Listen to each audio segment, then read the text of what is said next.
Hola amigos, ¿cómo están? Aquí abriendo conciencia les habla Susana Cerruti como todos los lunes, hoy 28 de septiembre del 2015, después de la luna roja o naranja, después de ese eclipse que pudimos anoche observar y sintiendo también los efectos de lo que significan esos movimientos, el descubrimiento de hoy de agua líquida en la luna.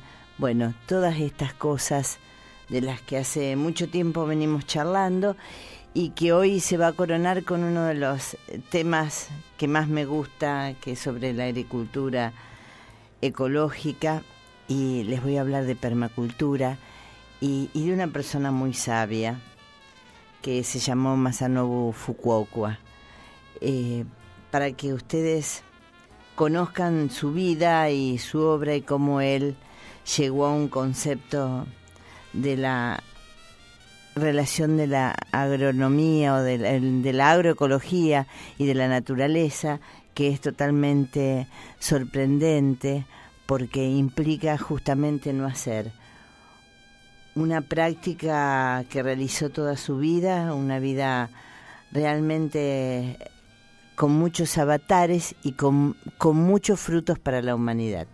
Así que vamos a hablar sobre permacultura entonces y sobre la senda del cultivo natural de Masanobu Fukuoka.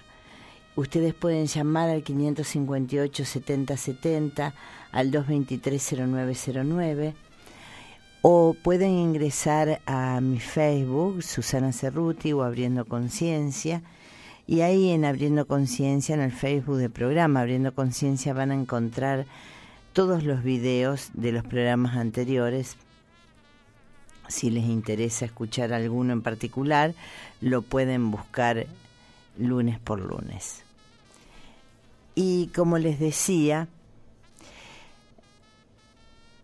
la permacultura, esta práctica que recién ahora parece empezar como a tener un sentido más global, porque en realidad lo que uno puede ver cuando lee sobre permacultura de Bill Mollison, quien fue la persona que generó esta construcción, se da cuenta de que durante mucho tiempo fuimos haciendo cosas separadas, que eran conocimientos que venían desde Fukuoka o desde la permacultura, pero ahora esto empieza a sistematizarse porque en realidad, aunque uno lo pueda obviamente pensar desde un lugar muy importante que es el del trabajo de la tierra, desde el trabajo con las plantas, en realidad cuando ustedes empiecen a escuchar lo que plantea Fukuoka, se van a dar cuenta que está incluido absolutamente todo el hacer de una persona en esta tierra. Así que yo quiero contarles un poco sobre la permacultura, que produce una ecología cultivada capaz de generar más alimentos para la gente y los animales que la propia naturaleza a su ritmo, sin el factor humano. Así como la ingeniería genética ha llegado a ser capaz de crear nuevas formas de vida, manejando las estructuras y elementos más íntimos de la materia viva, la permacultura ha llegado a ser capaz de producir vida abundante, pero todo esto desde la perspectiva y la educación popular con metodologías participativas, el sentido comunitario y la reverencia a la vida. El australiano Bill Mollison es la figura clave en el surgimiento del diseño permacultural. Él nació en Tasmania en 1928 y desde adolescente aprendió a ganarse la vida por sí mismo. Fue panadero, forestal, aserrador, trampero, naturalista y pescador de tiburones. En medio de ambientes naturales silvestres y difíciles, cazó y pescó para vivir. Pronto aprendió el duro arte de sobrevivir en condiciones extremas, llamar la tierra y las regiones donde uno vive, un gran trabajo ese, ¿no? Desde 1954 trabajó como biólogo, realizando estudios científicos en lugares muy remotos de Australia, y en 1960 fue el curador del Museo de Tasmania. En el 1966, regresó a estudiar ganándose la vida como pastor de ganado, guardián de cafeterías y profesor de niñas. Se graduó en biogeografía y quedó como maestro en la Universidad de Tasmania. Se convirtió en un crítico radical de los sistemas industriales y políticos.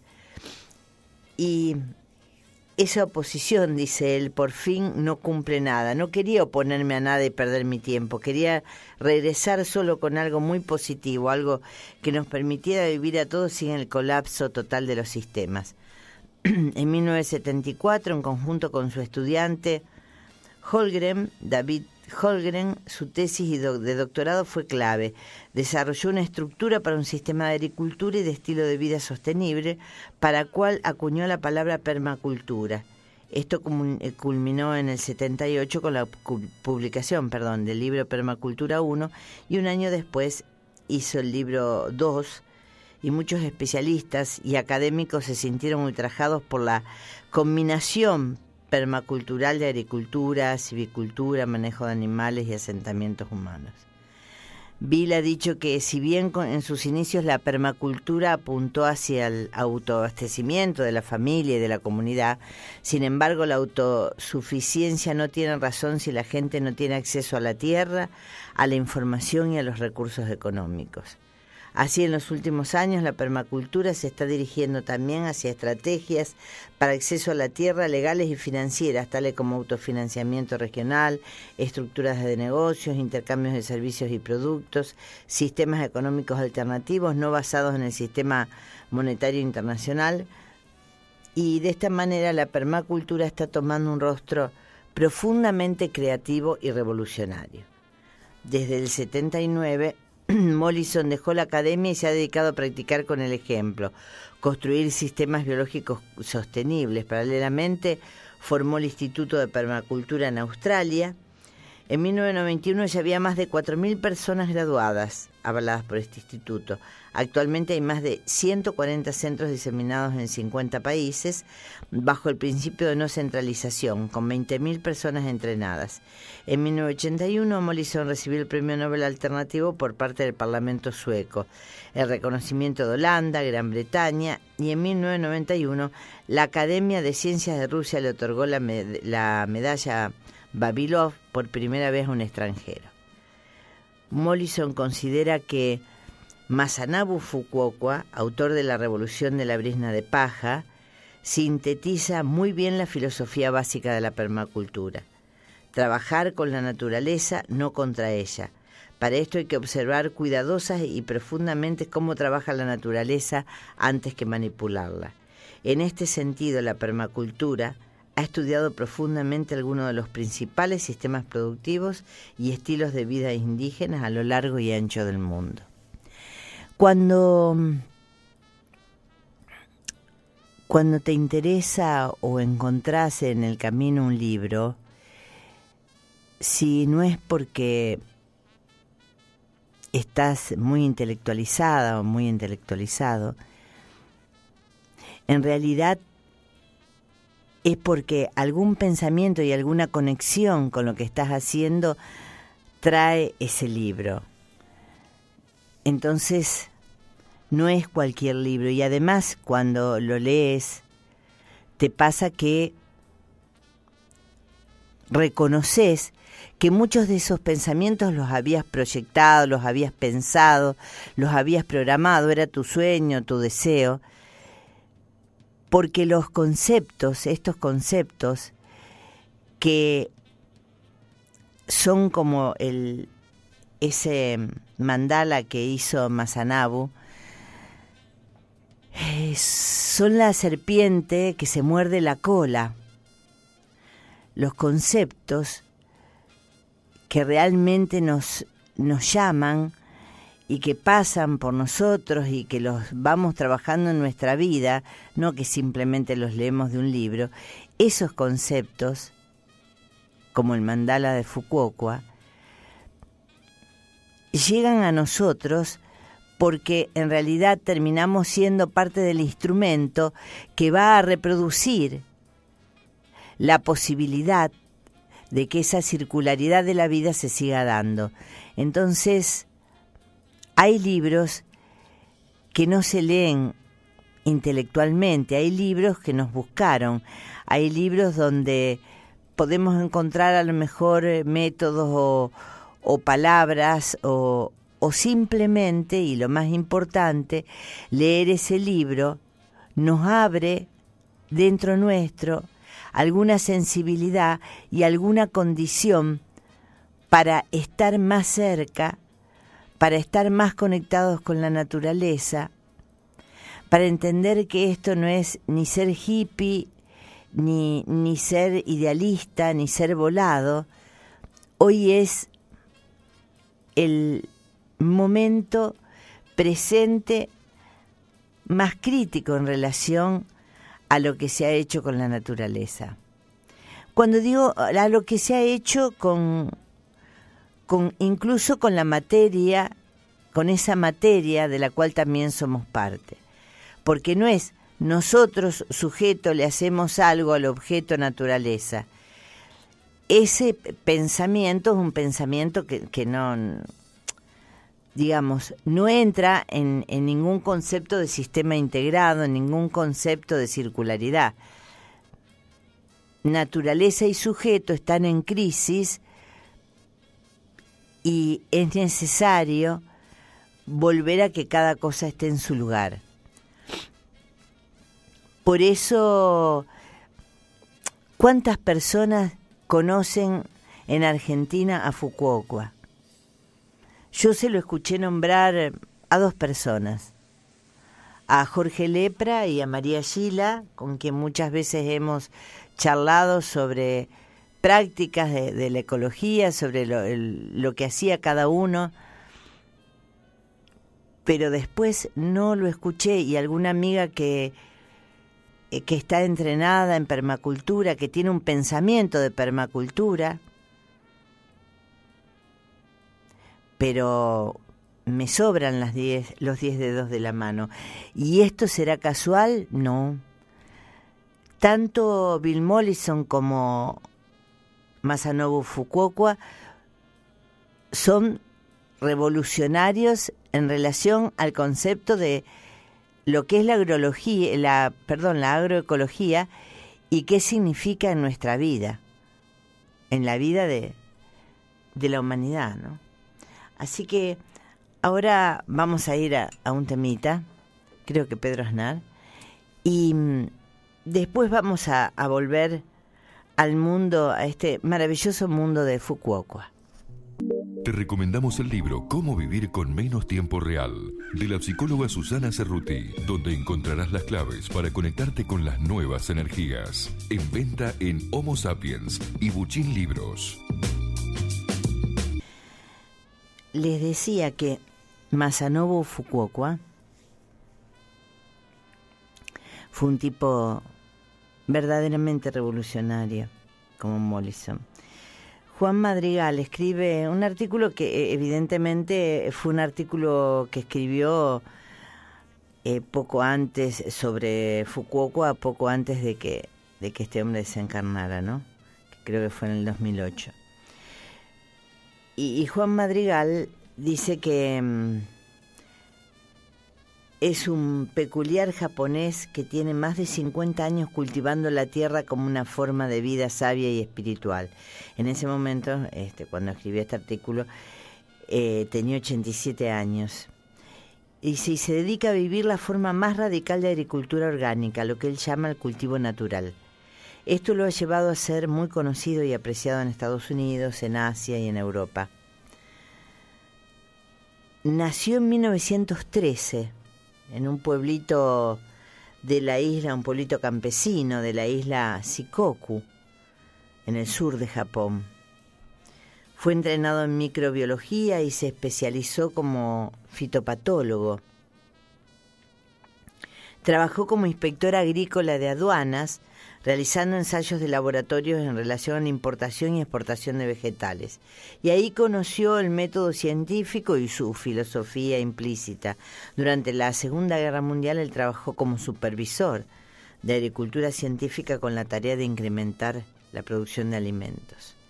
A los 25 años de edad entró en una profunda crisis existencial que lo llevó a cuestionar su vida radicalmente, a cuestionar el sentido de la humanidad, del planeta, y descubrió que la gente en su mayoría ya no es, decía él, completamente humana. Y que la naturaleza, en gran parte, ya no es completamente natural. Es como un cuchillo abriendo ahí, lacerando, ¿no? Esa frase. Así regresó a su pueblo natal, se dedicó a tratar de trabajar con la naturaleza, a prueba y error, en su pequeña granja, hasta que logró un huerto natural que es al mismo tiempo un bosque, una hortaliza, un jardín, en donde conviven cerezos, duraznos, ciruelos, mirtos, acacias, verduras, arroz, plantas de olor, medicinales, flores, y todo eso sin labranza, o sea, sin trabajo de la tierra. Sin fertilizantes, no pesticidas, sin escarbar y sin podar. Esto constituye precisamente lo que Fukuoka llama los 5 principios del cultivo natural, que ahora se los voy a leer. Y Berry, estudioso de Fukuoka, señala que Bendelberry, que este último nos deja bien claro que cuando cambiamos la manera de cultivar nuestro alimento, entonces cambiamos nuestra comida, cambiamos a la sociedad y cambiamos nuestros valores. Y que en este cambio tenemos la responsabilidad de tomar nuestro propio consejo y ponerlo en práctica antes de ofrecerlo a otra gente. Yo quiero detenerme aquí porque, sin ser autorreferencial, de alguna manera quiero confirmar desde la experiencia lo que Madrigal dice de Fukuoka. Y después ya les voy a leer al propio Fukuoka. Porque en realidad yo empecé a sentir el trabajo, la necesidad de un trabajo que volviera a la naturaleza, y jamás había escuchado hablar de este hombre ni de la permacultura. Y me acerqué porque en realidad sentí que si no cambiábamos nuestro sistema de vida, esto tenía un camino que era muy corto y que había un problema muy serio, que la gente hablaba de esta crisis con la naturaleza como para el futuro, y estaba hoy la cuestión. Entonces, es verdad que darme cuenta de eso me cambió un montón de valores. Empecé a no pensar en determinada cuestión, sino a sentir que cuando veía agua chorreando me sentía mal, que cuando sentía que verdaderamente era un daño que no tenía que ver solamente con que iba a consumir más agua, sino lo que afectaba a otros seres. Y eso empieza a cambiar en uno el concepto de lo que uno consume, de lo que uno gasta. Cambia los valores del sistema de vida y uno empieza a sentir que se le vienen encima todos los objetos que compró y que cuando realmente reflexiona, la mayoría no son útiles ni necesarios. Entonces, esta vida natural de la cual este trabajo es un trabajo sin trabajo, porque lo que plantea Fukuoka en su esencia, a ver, ¿cómo decirlo? Por eso estos lunes anteriores, trabajé sobre sistemas integrados de conciencia. Lo que hace Fukuoka es hacerse un permisito en ese pequeño sector de ese pequeño universo que es un huerto, y ponerse ahí como parte de ese huerto para que recircule lo que debe recircular en este trato entre el servicio que nos brinda el reino vegetal, el aprendizaje que puede dar el reino humano y disponerse a alimentarse con todos los sentidos en este huerto que surge, no que creamos, que surge. Hacer un espacio para que el circuito que debe permanecer, que debe estar vigente para que las cosas funcionen de otra manera, se establezca, tenga un lugar. Entonces, el cultivo ahora, lo que les leía antes era de Madrigal, y ahora voy al libro, directamente al libro de Fukuoka, que se llama La senda del cultivo natural, y dice que el cultivo natural, esto es el prefacio, está basado en una naturaleza libre de la mediación y de las intervenciones humanas. Se esfuerza en rescatar la naturaleza de la destrucción llevada a cabo por los conocimientos y actividades del hombre y quiere hacer resucitar a una humanidad dejada de la mano de Dios. Mientras fui joven, un montón de circunstancias me llevaron orgulloso y solitario por un camino de espaldas a la naturaleza. Con tristeza, sin embargo, aprendí que una persona no puede vivir sola, o bien vive en asociación con la gente o en comunicación con la naturaleza. En asociación con la gente o en comunicación con la naturaleza. También averigüé para mi desesperación que la gente ya no es realmente humana y que la naturaleza ya no es verdaderamente natural. ¡Uah! La sublime vereda que se alzaba por encima del mundo de la relatividad era demasiado escarpada para mí. Lo que ahora escribo son las notas de un granjero que durante 50 años ha deambulado en busca de la naturaleza. He recorrido un largo camino y todavía ahora, al caer la noche de mi vida, aún me queda mucho camino por recorrer. Por supuesto, en cierto sentido, el cultivo natural nunca llegará a la perfección. No llegará a ser de aplicación general en su verdadera forma y solo servirá como un freno para lentificar la insensata acometida furiosa de la agricultura científica. Desde aquí entonces, y dado que comencé a proponer una forma de cultivo de acuerdo con la naturaleza, he intentado demostrar la validez de 5 principios fundamentales. No labranza, no fertilizante, no pesticidas, no escardar y no podar.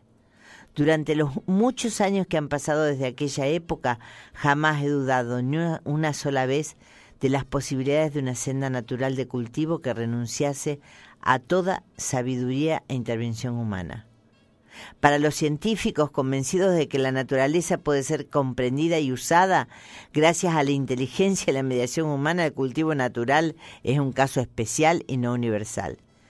Pero los principios son aplicables por doquier. Las hierbas, las semillas, caen en tierra y allí germinan y se desarrollan como nuevas plantas.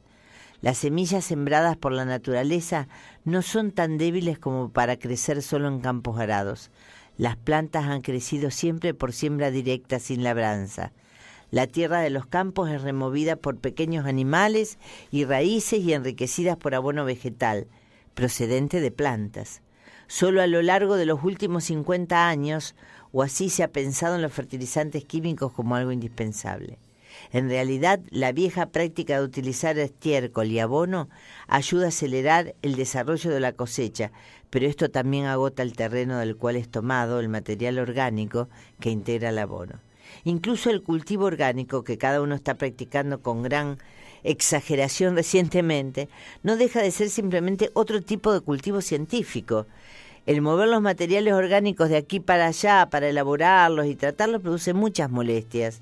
Además, algunos de los provechos obtenidos a partir de toda esta actividad son locales y temporales. De hecho, Cuando se miran desde una perspectiva amplia, muchos de los esfuerzos realizados para proteger la ecología natural son realmente destructivos. Aunque 1000 enfermedades atacan a las plantas en los campos y en los bosques, la naturaleza llega al equilibrio y nunca tuvo necesidad de pesticidas.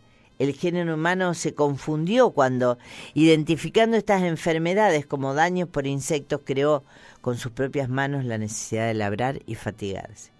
El hombre trata también de controlar malas hierbas, pero la naturaleza no califica a una planta como mala hierba ni trata de erradicarla, ni hace que un árbol frutal crezca siempre más vigorosamente y produzca más fruta cuando se le poda. Como mejor crece un árbol es en su hábitat natural. Las ramas no se enredan, la luz solar cae sobre cada hoja y el árbol produce sus frutos cada año, no solo en años alternos. Mucha gente se preocupa hoy de la desecación de terrenos arables y teme por la pérdida de vegetación en todo el mundo, pero no cabe duda de que la civilización humana y los métodos mal dirigidos que nacen de la arrogancia del hombre son los verdaderamente responsables de esa inquietante situación global. La superexplotación de los pastos provocados por grandes rebaños de animales de pueblos nómadas ha reducido la variedad de vegetación, desnudando el paisaje. Las sociedades agrícolas, asimismo, con los recursos de la agricultura moderna y su considerable dependencia de los productos químicos derivados del petróleo, ha obligado a afrontar el nuevo problema de la rápida debilitación de los terrenos. Una vez que hayamos aceptado que la naturaleza ha sido dañada por los conocimientos y actividades del hombre, y que renunciemos a esos instrumentos de caos y destrucción, la naturaleza recuperará su capacidad de nutrir a todas las formas de vida. En cierto sentido, mi trayectoria hacia el cultivo natural es un primer paso hacia la restauración de la naturaleza. El que cultivo natural haya de ganar todavía amplia aceptación es demostración de cómo la naturaleza ha sido mortalmente afligida por el entrometimiento humano y de que su extensión haya sido asolada y arruinada por el espíritu del hombre.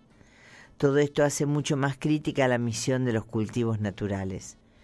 He comenzado a pensar que la experiencia del cultivo natural puede ser de alguna ayuda, aunque pequeña, en la recuperación de la vegetación del mundo y en la estabilización de los recursos alimenticios. Aunque algunos tilden esta idea estrafalaria, propongo que las semillas de ciertas plantas se siembran en los desiertos en pelotitas de arcilla para ayudar a enverdecer estos terrenos estériles. Estas pelotitas pueden prepararse mezclando primero las semillas de árboles de abono verde, por ejemplo zarzos de mimbre que crecen en áreas con pluviometría anual de menos de 2 pulgadas, y semillas de trébol, alfalfa, lampazo y otros tipos de abono verde o mantillo con granos y semillas vegetales. La mezcla de semillas se cubre con una capa de abono y luego con una de arcilla para que las bolitas que contengan gérmenes microbianos sean luego esparcidas por los desiertos y las sabanas. Una vez esparcidas las semillas dentro de las bolitas endurecidas, no germinarán hasta que caiga la lluvia y las condiciones sean buenas para la germinación. Tampoco serán comidas por ratones ni pájaros. Un año después, varias de las plantas habrán sobrevivido, dando una idea de lo que alcanzará en función del clima y del terreno. En ciertas localidades al sur se ha comprobado que hay plantas que viven sobre rocas y árboles que almacenan agua.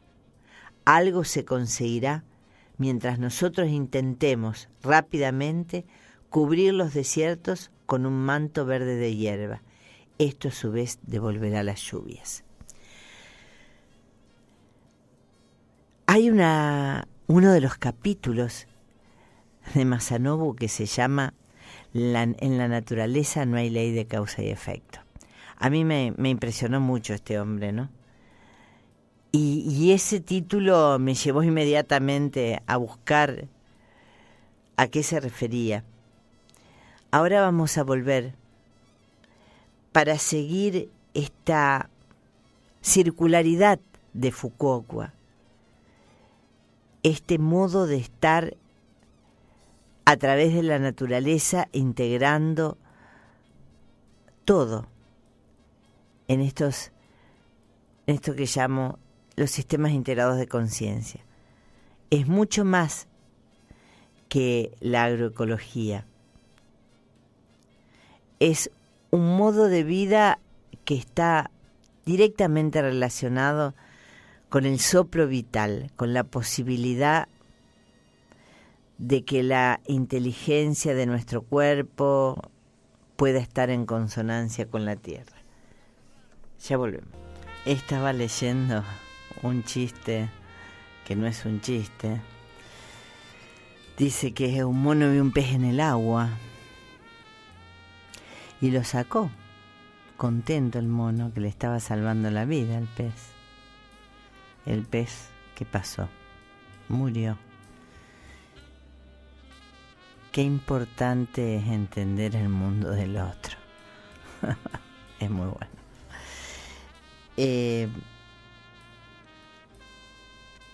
Y saben que tiene esta práctica de vida, esta experiencia, porque tanto Mollison como Fukuoka hablan de la experiencia y incitan a la experiencia. Miren lo que dice al final del prefacio, es impresionante. Todo comienza por renunciar a los conocimientos humanos. ¿Ustedes recuerdan cuando les leí de Mike Bosal, este hombre que habla sobre sus experiencias? ¿Con qué? Con el soplo vital.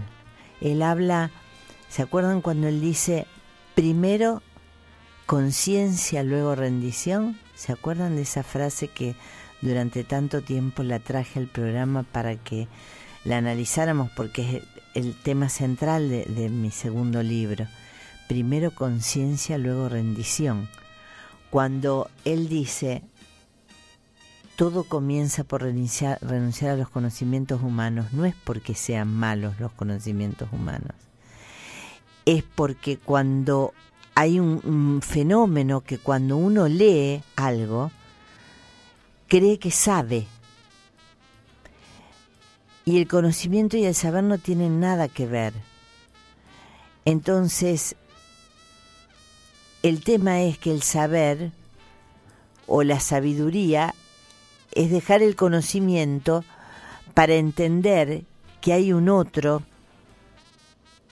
que puede ordenar esas piezas que estuvimos tratando de ordenar toda la vida, leyendo distintas cosas y haciendo distintas cosas.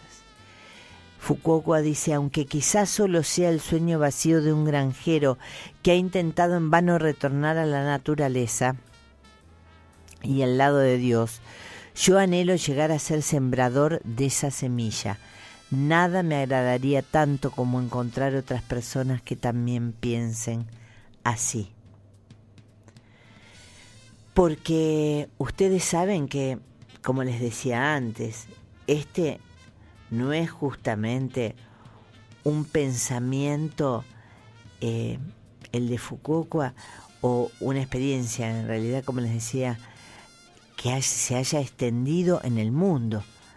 Sin duda que hay lugares que tienen como una relación más directa con esta forma de experimentar, pero no es un conocimiento que se haya popularizado.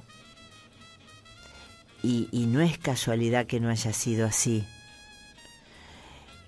Este hombre demuestra no solamente que es posible, porque creer que es posible de alguna manera es una tontera, demuestra que en realidad esta pobre gente tan rica, ¿no?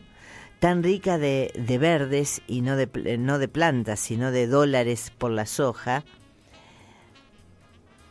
que en realidad no alcanza a gastar ni en un cuarto de su vida, porque destrozando la tierra han logrado mucho dinero.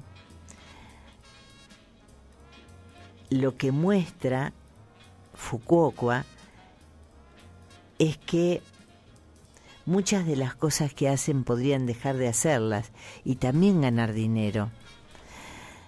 Pero fundamentalmente él no apunta a eso, él apunta a prácticas de grupos, ¿no? donde la gente experimente realmente la vivencia de trabajar asociadamente. Él dice, en la naturaleza no hay causa y efecto, detrás de cada causa residen otras causas en número incontable. O sea, ¿se entiende por qué él dice en la naturaleza no hay causa y efecto? Cualquier intento de hilvanar su trayectoria hasta sus fuentes solo aleja al investigador de poder concebir la verdadera causa. Porque me acaba de venir a la mente algo, ¿no? Cuando uno dice la causa de tu dolor de espalda está en tal y tal cosa, y nuevas interpretaciones, ahora también interpretaciones emocionales, de memoria celular, de todo lo que a usted le guste, en realidad es una construcción que no tiene nada que ver con lo que verdaderamente ocurre. Por eso, como siempre les digo, me he enamorado de la terapia en presencia biodinámica, porque que no tiene nada que ver con la agricultura biodinámica. El otro día me escribió una persona de Córdoba diciéndome que por favor, que era de biodinámica, de agricultura biodinámica, que dejara de utilizar el término porque ese era un término exclusivo de la biodinámica de Steiner. Y entonces yo le puse que le di algunos datos de lo que podía leer, así que al día siguiente me mandó un correo disculpándose, que era lo que correspondía que hiciera, ¿no? Porque esa actitud que tuvo ese señor, evidentemente ese señor no practica agricultura biodinámica, porque si practicara agricultura biodinámica no me hubiera dicho eso. ¿Por qué? Porque lo que hace justamente ese concepto biodinámico, tanto en la agricultura como en las terapias biodinámicas, de presencia biodinámica, no porque sean exactamente lo mismo, sino por el concepto de vida, es que no van a las fuentes, no siguen algo que aparece, algo que es sintomático o algún problema, no lo siguen para ver la causa, porque eso no está en nuestras manos. Es otra cosa lo que nosotros tenemos que hacer, es dejar que eso que está apareciendo siga apareciendo, aunque no sea lo que nosotros esperábamos o aunque se llame para esta sociedad enfermedad o síntoma, para que luego, digamos, el cuerpo en estado de comunión con quien está ahí sosteniendo esta terapia pueda activar la inteligencia que está más allá de nosotros, o sea, digo más allá no diciéndolo espacialmente, ¿no? Sino que los sistemas forman un gran sistema, pero no hay un dueño de los sistemas, ¿no? Cuando dice Fukuoka que después de la guerra él utilizó en su huerto grandes cantidades de aserrín y viruta de madera. Los expertos en suelo se oponían a eso diciendo que los ácidos orgánicos producidos cuando se pudre la madera harían más ácido el terreno y que para neutralizarlo debería yo aplicarle grandes cantidades de cal. Sin embargo, el suelo no se tornó ácido y no fue necesario añadir cal. Lo que ocurre es que cuando las bacterias empiezan a descomponer el serrín, se producen efectivamente ácidos orgánicos, pero al aumentar la acidez, los niveles de crecimiento bacteriano se anulan y los mohos comienzan a prosperar. Cuando se abandona el suelo a él mismo y se le deja tranquilo y en paz, los mohos son eventualmente reemplazados por setas y hongos, los cuales degradan el aserrín hasta celulosa y lignina, y al llegar a esa situación el suelo no es acídico ni básico, sino que oscila alrededor de un punto de equilibrio. Esto pone de relieve la no intervención como un factor que agrega la posibilidad o da la posibilidad de que se realice el circuito que es necesario que se realice.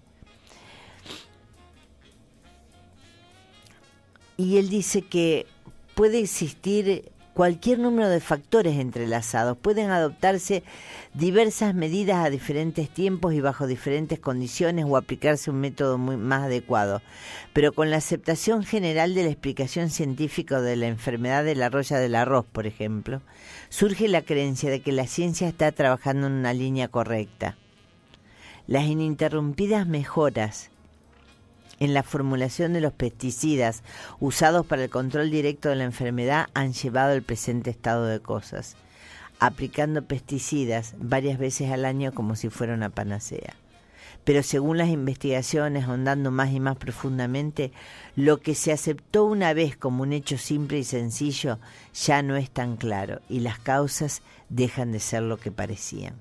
Por ejemplo, incluso sabiendo que un exceso de fertilizante nitrogenado es un factor de la enfermedad del arroz, de la roya del arroz, el determinar cómo está relacionado el exceso de fertilizante con el ataque por bacterias de la roya del arroz no es problema fácil. Si la planta recibe abundancia solar, se acelera la fotosíntesis en las hojas y aumenta la cuota a la cual los componentes nitrogenados absorbidos por la raíz son asimilados como proteínas que nutren tallo y hojas o se almacenan en el grano. Pero si un tiempo nuboso persiste o el arroz es plantado muy densamente, las plantas recibirán poca luz o insuficiente dióxido de carbono, lentificándose la fotosíntesis. Esto puede causar a su vez que un exceso de componentes nitrogenados permanecerá sin asimilar en las hojas, haciendo a las plantas susceptibles a la enfermedad. Esto es Fukuoka, pero no el arroz o si se usa serrín o madera. Esos son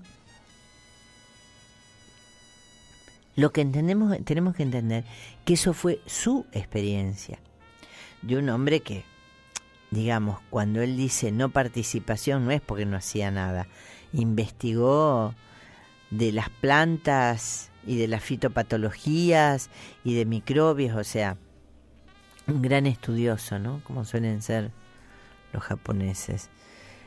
Pero un estudioso que en realidad, más que el estudio, lo que le sirvió fue que algo lo conectó con esa experiencia de que era necesario no intervenir. Lo que ocurre es que él además tiene una gran cantidad de herramientas de lo que se produce cuando no interviene, que uno por ahí las desconoce si no ha profundizado en investigaciones o no ha leído a los que han investigado. Sin embargo, yo tengo mi propia teoría al respecto y creo que uno puede hacer su propia experiencia fukuokiana. Quiero decir, él incita a que uno haga su experiencia, no que repitan. Yo recuerdo que cuando yo empecé a ponerme en contacto con la agricultura orgánica, con la llamada agricultura orgánica, a la cual habría que revisar el término, yo me acuerdo que las personas que se decían que hacían granjas orgánicas o huertos orgánicos, en realidad todos hacían las mismas cosas, como una libretita y que había que conseguir tal cosa y tal otra, y que tenía que plantar tales plantas, porque entonces tales plantas iban a dar. Y hay algo de verdad en eso. Pero Fukuoka no habla de eso. Porque lo que enriquece es esta forma de ensayo y error que tiene que ver con que uno ingresa a ese mundo en un huerto, por ejemplo, o en cualquier cultivo, y ahí hay que sentarse a escuchar, lo cual es metafórico pero también es literal. me gustaría que fuéramos a lo metafórico. Lo metafórico es, yo recuerdo haber estado preocupada porque una planta no crecía lo que yo suponía que debía crecer, hasta que un día charlando con María Gila me hizo como cierto comentario, pero que fueron muy pocas palabras, como que dejara, ¿no? Y efectivamente empezó a darse una comunicación extraordinaria con el huerto. Y no porque haya tenido más producción, porque tuve menos producción. Pero entendí cosas que nunca había entendido. Porque uno tiene que hacer esa experiencia. Ahí coseché muchos menos frutos en el sentido de que estaba como atenta a determinadas cuestiones, pero verdaderamente ahí entendí esto que dice Mike Bozal, primero conciencia, luego rendición. Entendí no intervenir, entendí que hay un circuito que se pone en funcionamiento cuando uno le da a ese otro que tenemos dentro nuestro el lugar que debe tener. Cuando uno le da espacio a esta sabiduría que nos trasciende, ¿no? Así que, bueno, si quieren lean Fukuoka, si quieren tomen un cuadradito de tierra, aunque sea pequeño, y experimenten la vida. Hasta el lunes.